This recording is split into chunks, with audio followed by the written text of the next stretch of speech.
Now your day has come, because this election is about you. It is your election. It is your vote that counts. Years of imprisonment could not stamp out our determination to be free. We will not let a handful of killers steal our democracy. In April 1994, South Africa held its first democratic elections, bringing apartheid to an end. The African National Congress, or ANC, swept to victory, and Nelson Mandela was inaugurated as the first president of the new South Africa.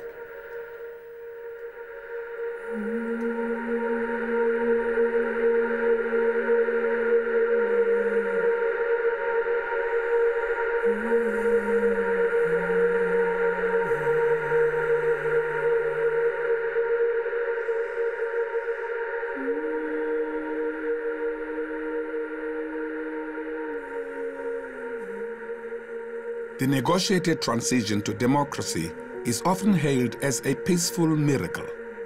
We forget that during the dying days of apartheid, South Africa was plunged into chaos by forces against change. It was a wonder that elections happened at all. Change was indeed a miracle, but it was a bloody one.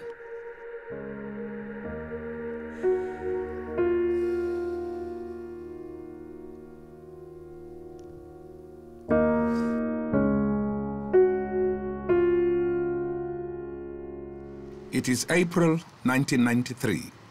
Negotiations for a new South Africa have been progressing by fits and starts since 1990, when President de Klerk released Nelson Mandela from prison. Leading the negotiations are de Klerk's ruling National Party and Mandela's ANC. I hope that when next we meet, we will be able to agree on dates for elections, for a constituent assembly, and the installation of an interim government. Negotiations resume after months of deadlock. The negotiators are about to reach a breakthrough when something happens that pushes the country to the brink of chaos. On the 10th of April, 1993, I was 12 years old. It was now night time. I think we got there around 7. I remember seeing so many black faces lined on the streets, singing. They were not doing anything else. They were not shouting, they were not screaming, they were not even doing, just singing. So solemnly and sad. And I remember as we drove up our driveway, I remember looking down to my right and seeing blood and someone taking me quickly away.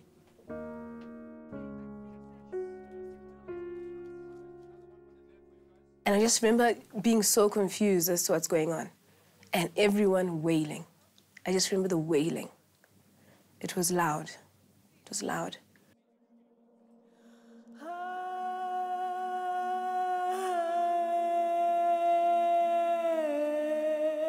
I kept on thinking, this is a worse joke. It's a horrible joke. He's alive. It's impossible. Giants don't get killed. Never mind Chris Hani, the leader.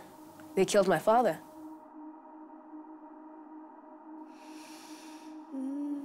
I was searching for him. I remember taking one of his jerseys and just holding it in his tracksuit and just sleeping, I think, with one of his tops. I was trying to hold on to his smell.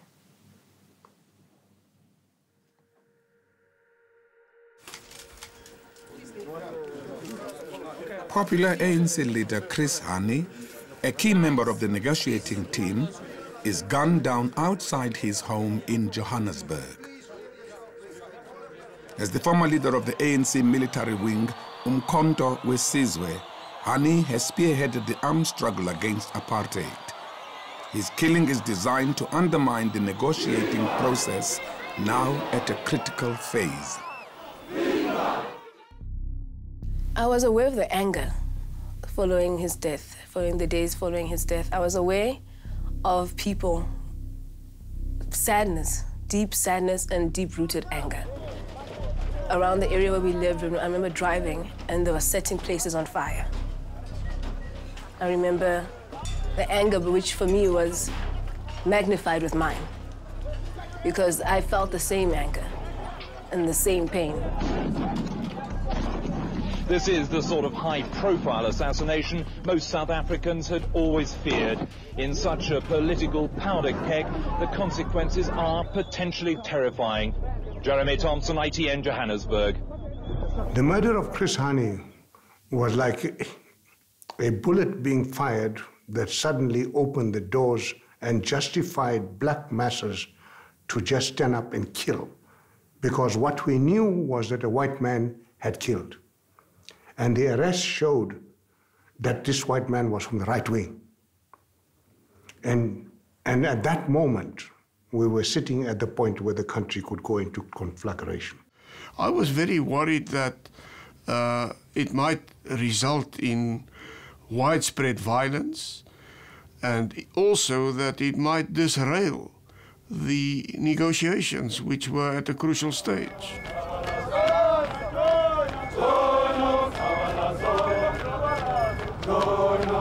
The commander has been shot, and has been shot by the white person, you know, and now you don't think proper.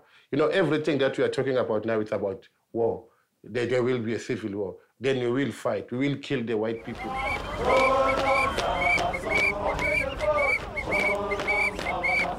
So we heard this over the police radio. It was a massive thing. It was a massive thing. This was a major leader of the black people at the time that had been assassinated by a white man, you know. So it was like, oh man, we're going to be working overtime from this point on, you know.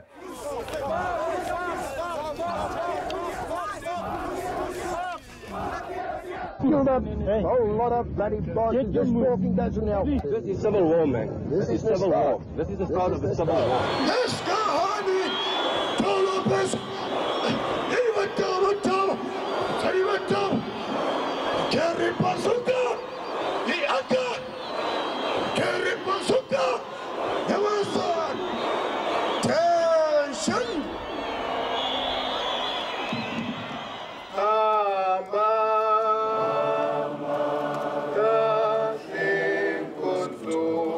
I remember the doves for some reason. That's what stands out.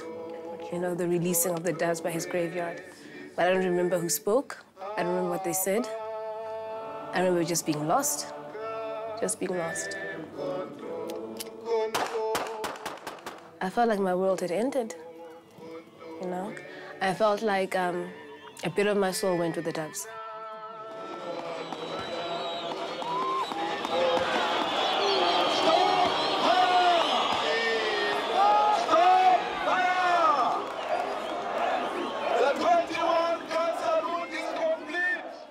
That's when we decided it was an opportune moment to press for the date for elections, so that at least there could be something that we are able to say to the people. Yes, Chris has died, but the date has come in any way.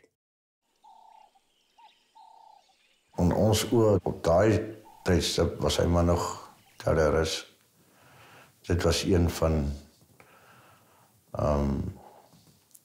ons oppositie. So gemengde gevoelens.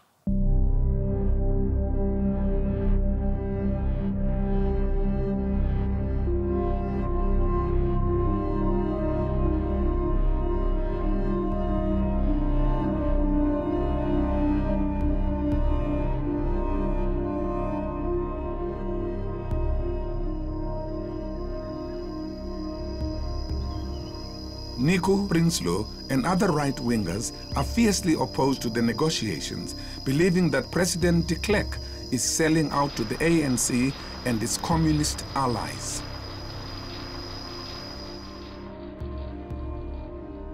The killing of Chris Hani indirectly led to the creation of the Volksfront, because we realized that we were heading for big problems and we had to do something seriously.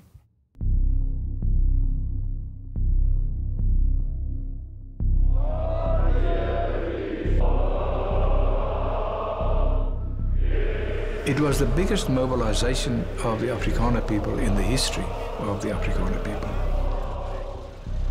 The aim of the Volksfront was to create Afrikaner self-determination. General Constant Viljoen, a revered former chief of the South African Defence Force, is leader of the Afrikaner Volksfront.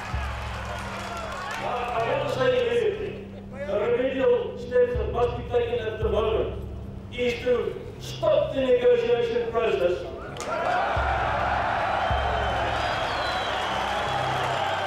I was against what Mr. de Klerk had in mind. The National Party of South Africa was completely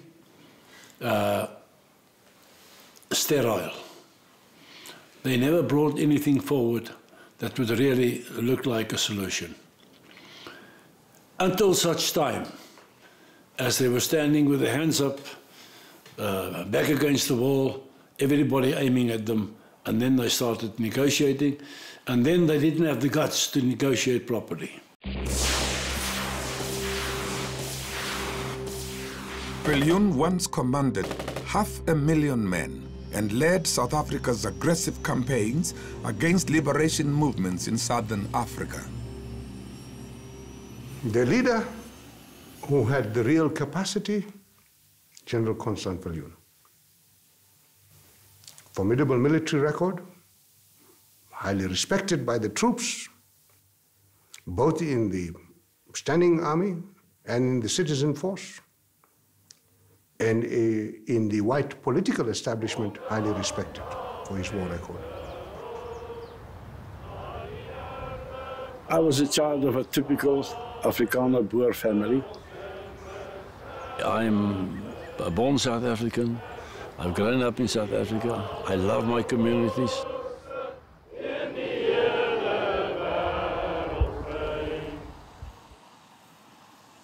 The land that I own gives me a sense of freedom. To me, it means everything. Viljoen already has the backing of the ultra-right AWB, or Afrikaner Resistance Movement. Their leader is Eugene Terreblanche. The AWB is viewed as a ragtag group of a few thousand fanatics. But as the elections for majority rule draw closer, many more whites join its ranks. I'm not interested in living anymore.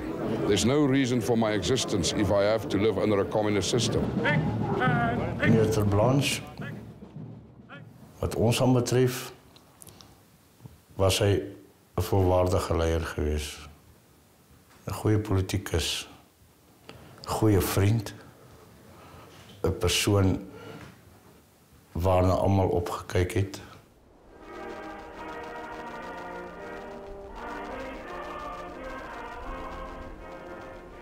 I think the extremists were a problem because really they did not want change. And even in the course of negotiations, you could feel their impact behind the negotiators.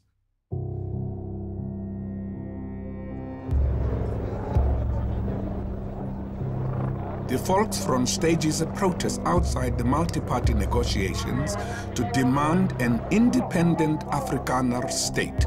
The AWB is there in force. Ons was nooit toegelaat gewees aan die onderhandelinge nie. Alhoewel daar talle versoeke gerig was aan die nasionale partyregering, het hulle ons se muur afgelag. I never felt that their dream of a volksstaat for white Afrikaners was practicable. I always strongly opposed it and rejected it as a possible part of the political solution per se.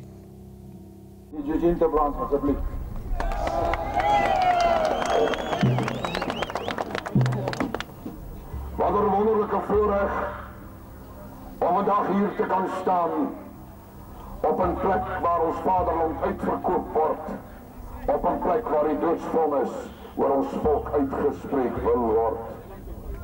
Die ander kleerigers het gesê, weet jy wat, laat die mense toe dat hulle punt kom stel. Maar soos jy weet, die Nasionale Party was daai tyd in beheer. Hulle het die gitaar geslaan, hulle het word weggeweier en gesê ons het niks daar uit te waai nie.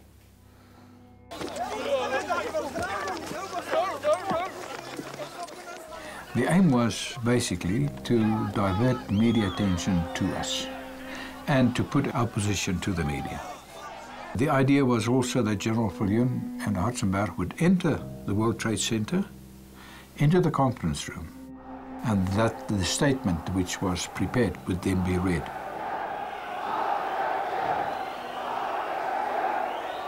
And General Viljoen called on them to immediately stop this action and pull back.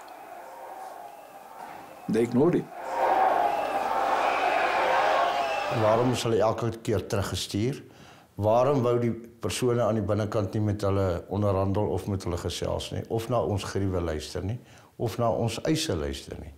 You then had a crowd, and you had the typical psychology of violence in a crowd, uncontrollable. Die bevelvoerders van die AWB het 'n besluit geneem en gesê ons wil onmiddellike antwoord hê.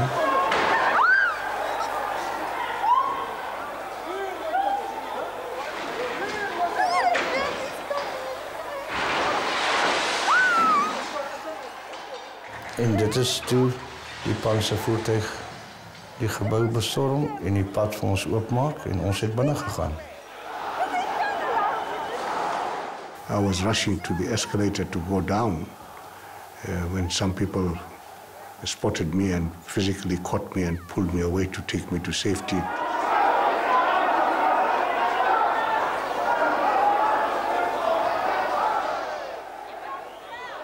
Die hele gebou was toe beset gewees deur die AWB en ander regse organisasies. Their objective was certainly to terrorize, but their larger objective, which they thought was to arrest the negotiating process, to ensure that it did not continue. The president promised that right-wing offenders would be arrested. But after visiting the scene, Mr. Mandela warned that if Mr. de Klerk didn't act, the ANC would take up arms to defend themselves. Unless action which we will regard as effective, I will have no alternative but to arm Umkhonto and ask them to come and defend and negotiate us here.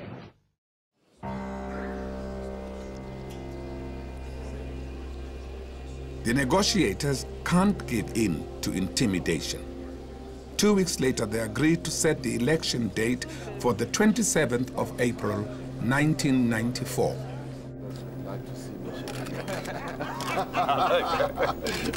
They would love that. The eNCA Freedom Party, or IFP, stages a walkout from the negotiations. This Zulu nationalist party wants self-rule in KwaZulu-Natal. Under apartheid, each of South Africa's black groups was assigned to a tribal homeland. These were to be collapsed into the new South Africa, and their leaders stood to lose power. In 1993, the KwaZulu homeland is controlled by the Zulu-dominated eNCA Freedom Party.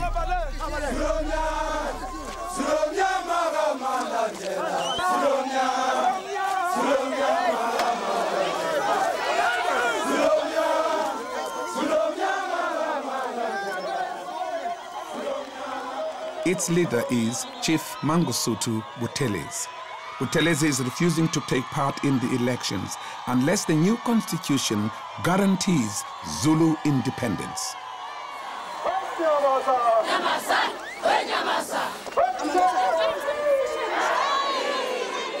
I don't think that there's any way in which the Zulu people as such are going to accept the situation where they are forced into another 83 years or so of being underlings of anyone.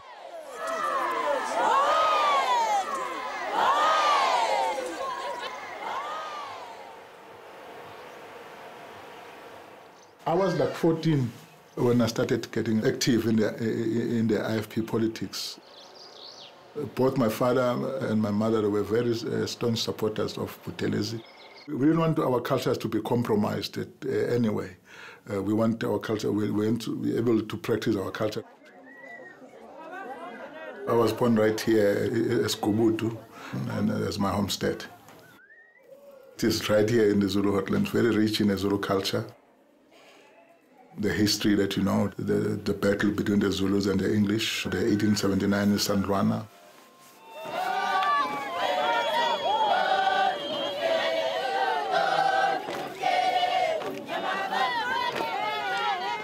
We want to be able to communicate to our ancestors the way we do, and we want to keep that momentum. We don't want to change that. We wanted the kingdom of the Zulus to be protected at all costs and not to be diluted with other things that the ANC was bringing in.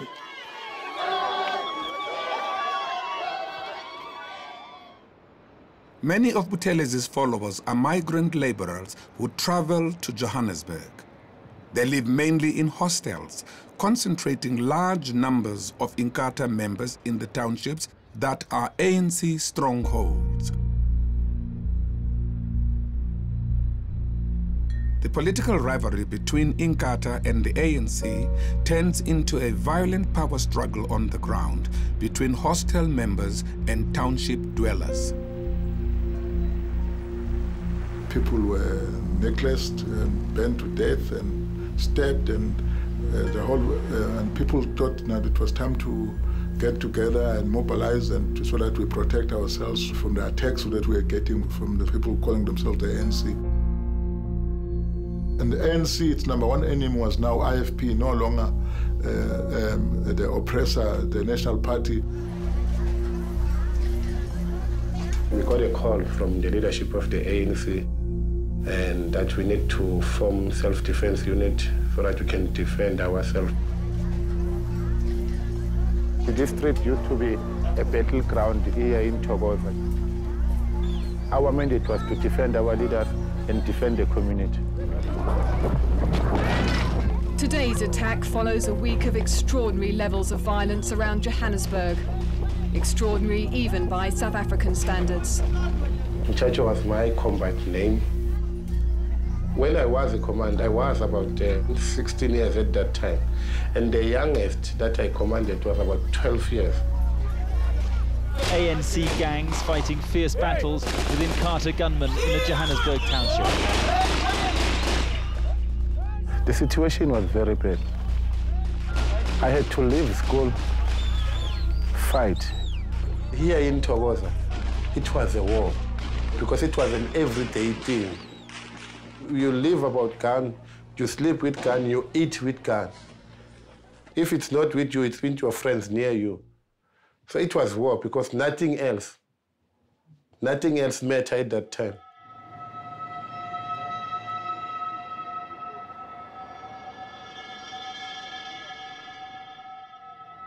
We deploy people to look after our people who were in the hostels, making sure that we don't experience attacks from the townships where the ANC come to the hostels, like the petrol bombs and all kinds of weapons and AK-47 to kill our people.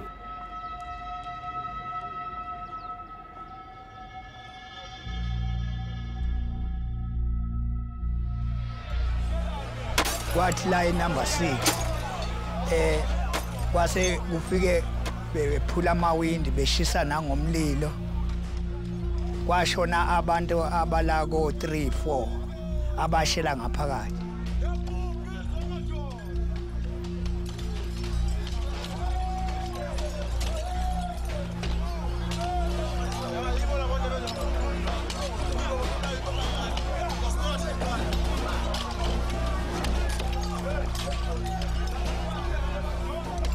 Bakusasa ekuseni i-revenge isayenza.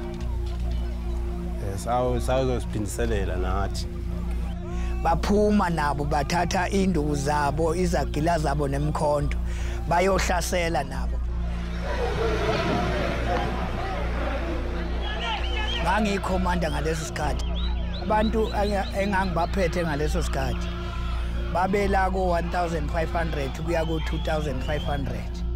Sebesidubule thokoza umkhonto wethu bomvi igazi zonke lezo ngoma izona ezazibanikeza umdlalo.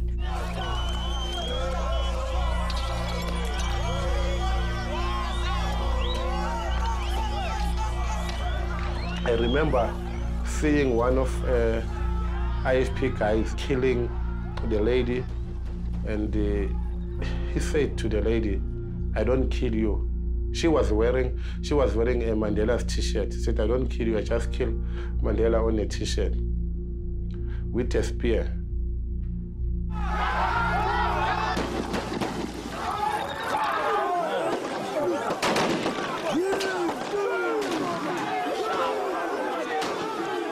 Sometimes you are defending but end up being an attack. We end up pushing them. Now we are chasing them. It's like now we are attacking them because now they are running away from us, you know. After that, then there will come the Casby from the SAPS. They will come in between us and them. Then we will return back because we know that these people are going to shoot us.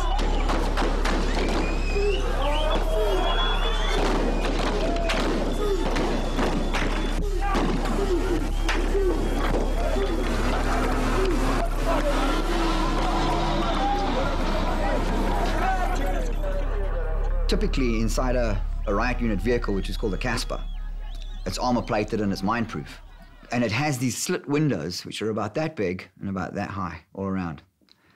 And it's almost like a television game, driving through a street with people hurling petrol bombs at you over the houses, you know. And we eventually used to play a game. We used to shoot the petrol bombs out of the air before they hit the Casper, you know, with a shotgun, you know.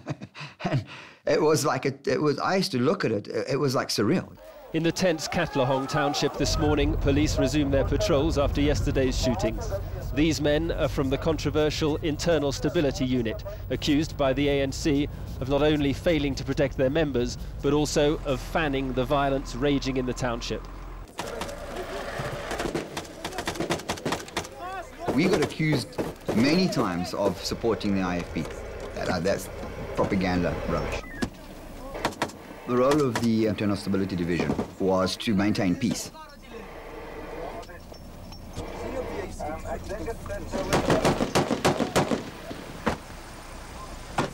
Bullets flying over your head make a very scary sound. It's not like the movies.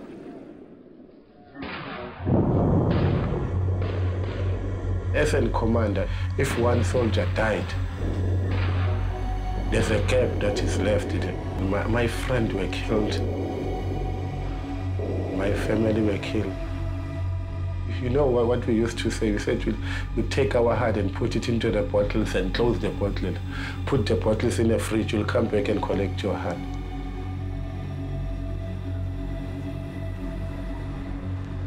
Rumors spread about white men with faces painted black participating in attacks, and of truckloads of weapons arriving at hostels in the dead of night. The ANC points fingers at de Klerk's government, alleging that the police and military are orchestrating violence.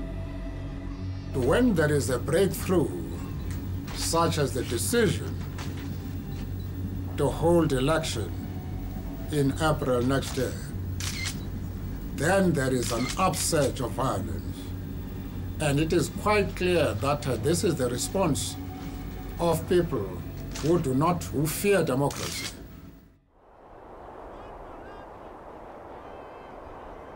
A small radical group outside the negotiation process is the Azanian People's Liberation Army, or APLA. APLA believes that the ANC is making too many concessions to the whites, especially over land ownership. APLA explodes a series of bombs that have white communities running scared. What worries me is some of the followers shouting "one settler, one bullet," which actually means every white person will get shot. Then that's open confrontation. That's black against white. It means we're going to have a civil war. APLA refuses to give up their armed struggle. Their slogan, "One settler, one bullet." We wanted the other side to know that never again the African people would be killed with impunity. The command was simple: take the battle onto the white areas. So, as Director of Operation, I authorized that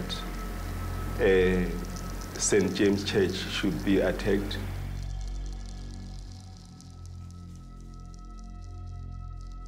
When people talk about terrorist organizations, they always think of a very, very large organization that has a lot of clout. And I would say to them, you know, I know 4 people who changed the whole psyche of 50 million people in a nation in a couple of seconds one night.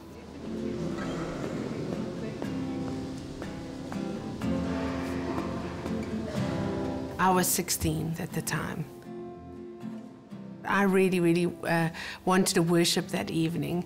I just felt in the mood to go and worship God and be with my friends, and that is why I really encouraged Bonnie and Richard to go that night.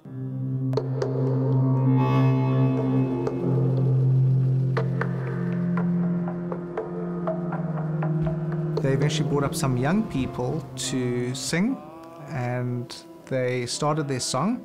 And while we were listening to their beautiful song, there was a commotion at the front door of the church. The doors swung open, and Richard pushed me on the ground immediately. And they had automatic assault rifles and hand grenades with them. And he screamed, "Bonnie, get down." That's the last thing he screamed. The one guy that came in and threw the 2 hand grenades with the nails in them, and I just heard this big bang.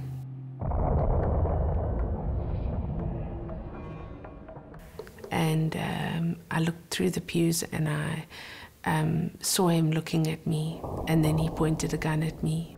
Went down onto the ground, and I pulled out my .38 special revolver that was in an ankle holster. And I took 2 shots at the attackers, and I ran out the back door of the church. And as I came around the corner of the church to come in behind them, I saw them all standing at the getaway car already. Got the fright of my life, jumped back behind the wall. And I stepped out and took my last 3 shots at them, and they then jumped into the vehicle and drove off. I am sad that I never stayed with Richard and made, I believe he died on impact, but I'm very sad I didn't hold him in my arms still and spend more time with him. But to be very honest with you, I was so scared. I thought that they were still around. I didn't know that they had left.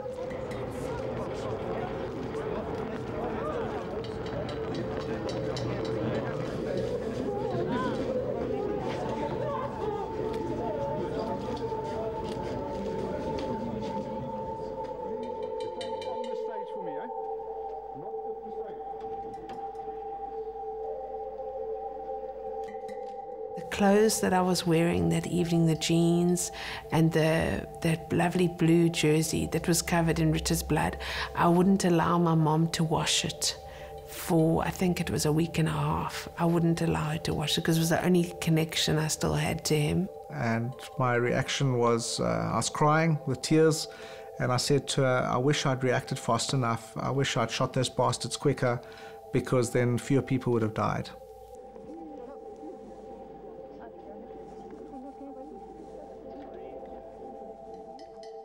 Strictly defined, terrorism is the use of terror as a weapon to achieve political goals. So, yes, in St. James, there was no pure military objective. So it was just the use of terror. The multi-party negotiators observed a minute's silence for the massacre victims before starting one of their most crucial debates, approving the new draft constitution that will pave the way for South Africa's first non-racial elections. Most politicians here suspected it was this democratic process that was the real target of the unknown forces bent on destabilizing the country. In the months following the St. James attack, more whites become uneasy about the future. Support keeps swelling for a Volksstaat or independent state. The Volksfront steps up its campaign, finding unlikely allies in other groups opposed to the new South Africa. Once we had mobilized the Afrikaner people, we said that now we have a power base. Now let's expand this power base. And that's when we started approaching those black organizations who also believed in self-determination.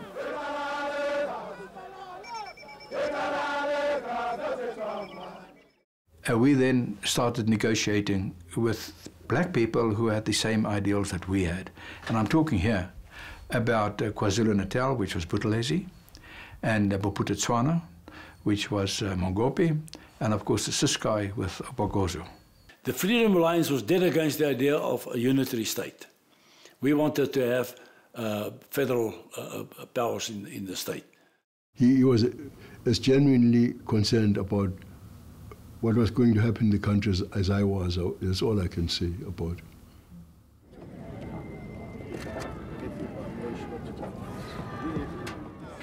Freedom Alliance! The Afrikaner and the Zulu people don't want to be dominated by the communists. We are slaves of nobody. We are all freemen, and our intention is to fight and to die for it. Let me tell you, it was never the idea of the Afrikaner people to act against black people. There's no way in which we could survive in Southern Africa without having a solution which would suit us as well as the black people.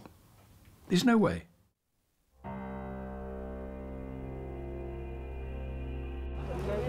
After 2 years of negotiations, President de Klerk arrived for tonight's historic meeting, ready to sign away 3 centuries of white rule, and in doing so his own minority power. Nevertheless, he was optimistic for a new South Africa.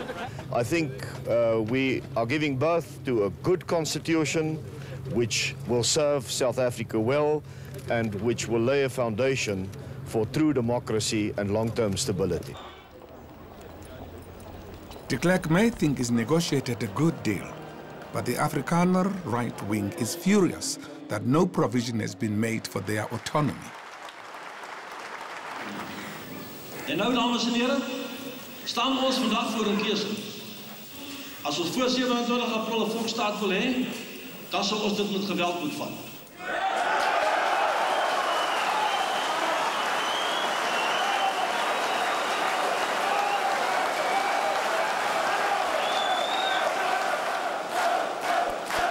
Many people within the Afrikaner Volksfront were shouting and say, war is the only answer, let's go for war. Like the Volksfront, Buthelezis eNCA is angry about the constitution. We reject the 1993 constitution. Yes. We will not fight the election under this constitution. Yes. This flawed constitution, this abortion of the constitution. It is far more noble to resist evil and die if necessary for what you believe than to live in chains. As if to underline the message, in Natal today, the funeral of 12 people killed in the latest political violence. They included a 1-year-old boy. As Buthelezi digs in his heels, the war intensifies on the East Rand, where daily battles leave communities devastated.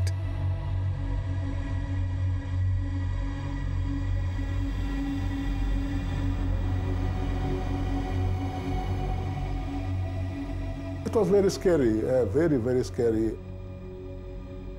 You wouldn't know whether you'll live to see the next day. You'll see bodies lying all over every morning when you wake up.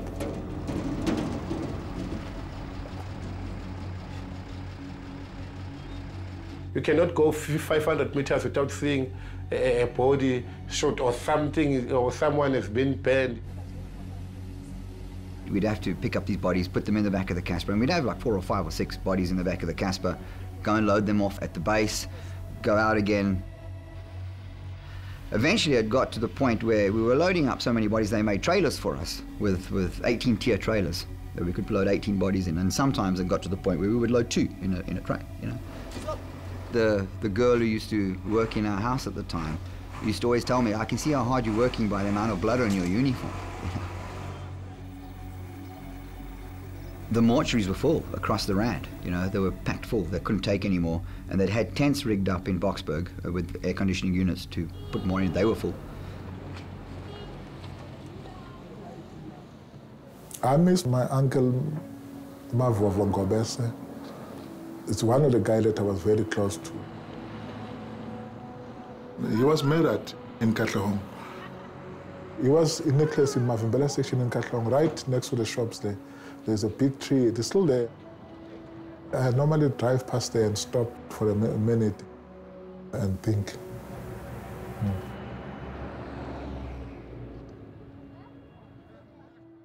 No, necklacing, it's one of the worst methodology that was ever employed by the ANC to kill our members.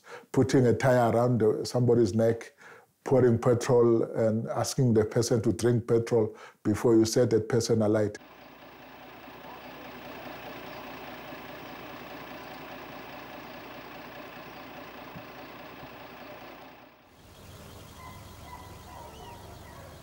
I had to go to the mortuary to identify the body. They were packed like sardines in the government mortuary, and you have to go through all the bodies before we could find him.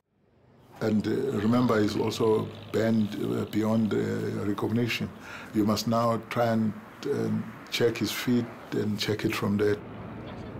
It's something that really traumatized me. One of the root and most important causes of the violence rests in the conflict between the ANC and eNCA. It is necessary that those two leaders should meet. It is necessary that they must find their reconciliation, and that must permeate through to the grassroots of their supporters. This thing gained its own momentum. There was violence, there was counter-violence, then people indulged in preemptive violence on their own initiative, not ordered by me or orchestrated by myself.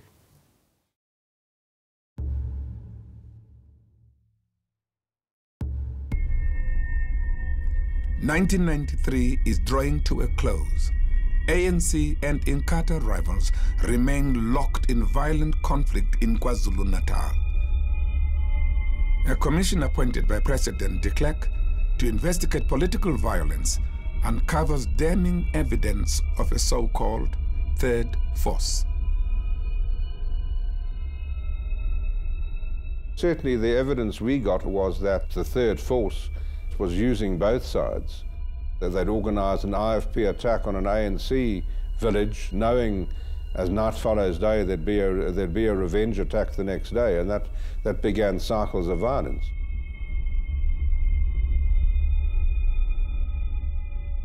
There were elements within the government forces, particularly the army and the police, that were bent on undermining the negotiations and destroying the peace process, with the intention really of continuing with apartheid.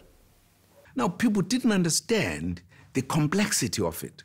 The fact that you could have many, many people dying when there was no need for them to die. It was not a clash between IFP and the ANC. There were people behind. It seems the activities of this third force in KwaZulu-Natal are fueling a near civil war. KwaZulu-Natal was the most feared province in terms of violence. And so many people were killed, more than any other province.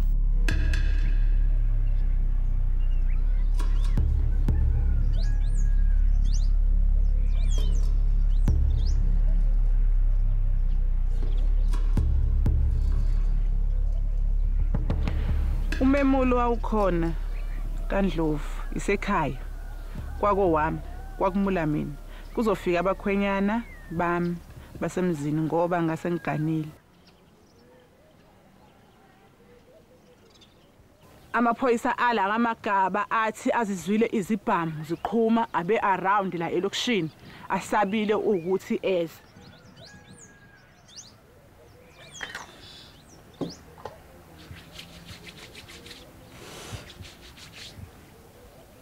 Dubuleka intombazane uzinhle Hlengo.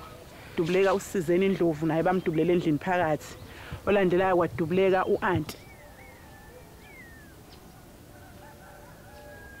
Kwadubuleka uMaqe eGwala.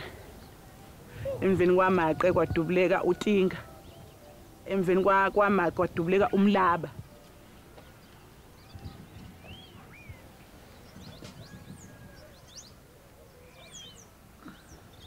Shuthi-ke abantu okwakuyibona ababekade ababenza leso sigameko leso kwakabantu ababengaphansi kaDaluxolo. If she was ANC, it's true. It was IFP who attacked them. If it's at Mpumalanga, it's true. I can't deny it that. Whoever died there, it's true, I don't deny it.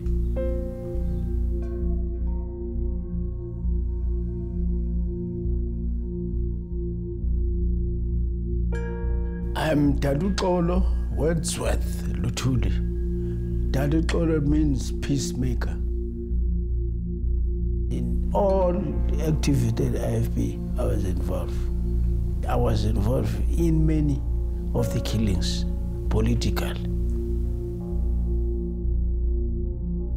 You know, those who named him Mayhem knew exactly what Daluxolo is capable of doing. And it did exactly mayhem in eliminating all the operatives of the ANC or anybody who was against the IFP machinery at that time. We were getting weapons from military intelligence because they were directly involved with us. They were living, eating, staying, what can I say? They were everything to us. Military intelligence were the ones who were keeping the fire burning. You deserve to know more. eNCA.com